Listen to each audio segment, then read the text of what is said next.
Lecture de la deuxième lettre de saint Paul apôtre aux Thessaloniciens. Paul, Sylvain et Timothée, à l'église de Thessalonique, qui est en Dieu notre Père et dans le Seigneur Jésus-Christ. À vous, la grâce et la paix, de la part de Dieu notre Père et du Seigneur Jésus-Christ. Frères, à tout moment, nous devons rendre grâce à Dieu à votre sujet, et c'est bien de le faire, étant donné les grands progrès de votre foi et l'amour croissant que tous et chacun vous avez les uns pour les autres.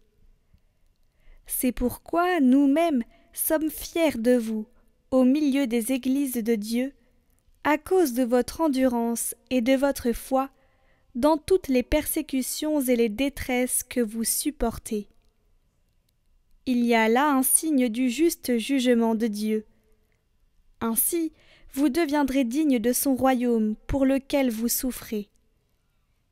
Que notre Dieu vous trouve digne de l'appel qu'il vous a adressé, par sa puissance, qu'il vous donne d'accomplir tout le bien que vous désirez, et qu'il rende active votre foi. Ainsi, le nom de notre Seigneur Jésus sera glorifié en vous, et vous en lui, selon la grâce de notre Dieu et du Seigneur Jésus-Christ.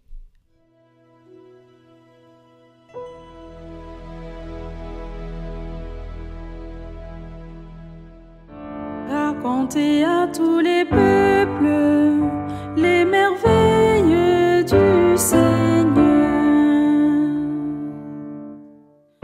Chantez au Seigneur un chant nouveau. Chantez au Seigneur terre entière. Chantez au Seigneur et bénissez son nom. De jour en jour, proclamez son salut.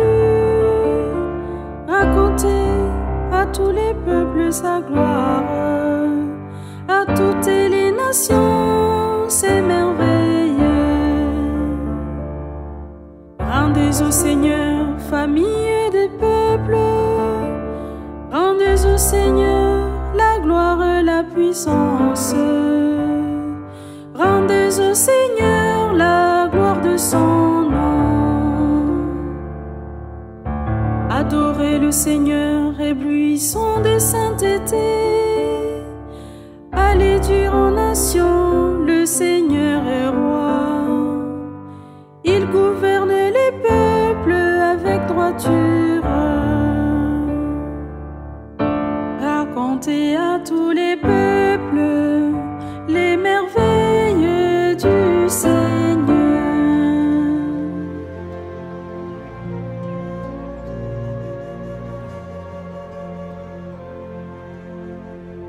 Évangile de Jésus-Christ selon saint Matthieu. En ce temps-là, Jésus disait « Malheureux êtes-vous, scribes et pharisiens, hypocrites, parce que vous fermez à clé le royaume des cieux devant les hommes. Vous-même en effet n'y entrez pas, et vous ne laissez pas entrer ceux qui veulent entrer. Malheureux êtes-vous, scribes et pharisiens, hypocrites, parce que vous parcourez la mer et la terre pour faire un seul converti, et quand c'est arrivé, vous faites de lui un homme voué à la géhenne 2 fois pire que vous.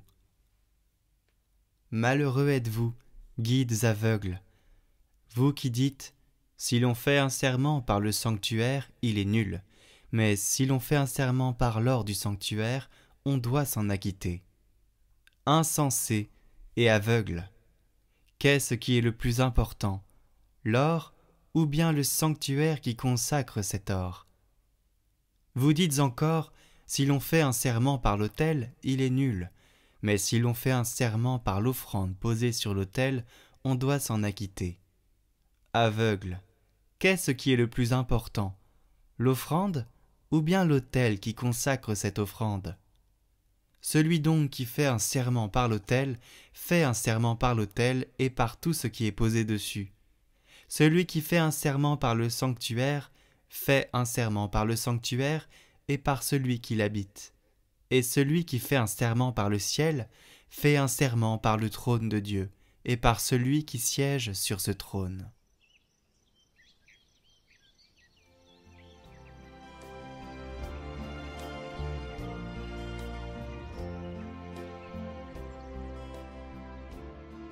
Me voici.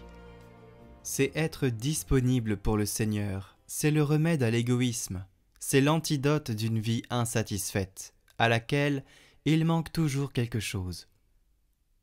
Me voici, c'est le remède au vieillissement du péché, c'est la thérapie pour rester jeune intérieurement.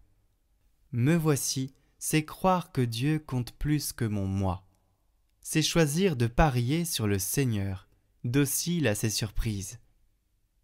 Il serait beau de dire, tous les matins, « Me voici, Seigneur, aujourd'hui, que ta volonté soit faite en moi. » Nous allons le dire dans la prière de l'Angélus. Mais nous pouvons, déjà, le répéter maintenant, ensemble.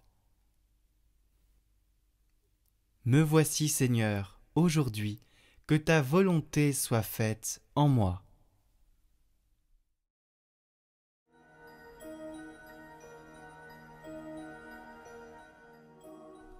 L'ange du Seigneur apporta l'annonce à Marie. Et elle conçut du Saint-Esprit. Je vous salue, Marie, comblée de grâce. Le Seigneur est avec vous. Vous êtes bénie entre toutes les femmes. Et Jésus, votre enfant, est béni. Sainte Marie, Mère de Dieu, priez pour nous, pauvres pécheurs, maintenant et à l'heure de la mort. Amen, Amen, Maranatha. Voici la servante du Seigneur. Qu'il me soit fait selon ta parole. Je vous salue, Marie, comblée de grâce. Le Seigneur est avec vous. Vous êtes bénie entre toutes les femmes. Et Jésus, votre enfant, est béni. Sainte Marie, Mère de Dieu, priez pour nous, pauvres pécheurs, maintenant et à l'heure de la mort. Amen, Amen, Maranatha. Et le Verbe s'est fait chair. Et il a habité parmi nous. Je vous salue, Marie, comblée de grâce.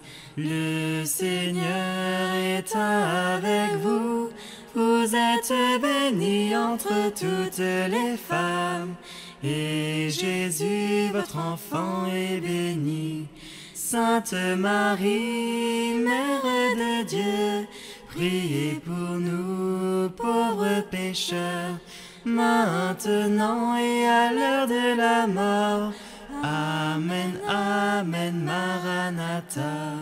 Priez pour nous, Sainte Mère de Dieu, afin que nous soyons rendus dignes des promesses du Christ. Prions. Que ta grâce, Seigneur notre Père, se répande dans nos cœurs. Par le message de l'ange, tu nous as fait connaître l'incarnation de ton Fils bien-aimé. Conduis-nous par sa passion et par sa croix, jusqu'à la gloire de la résurrection, par Jésus le Christ, notre Seigneur.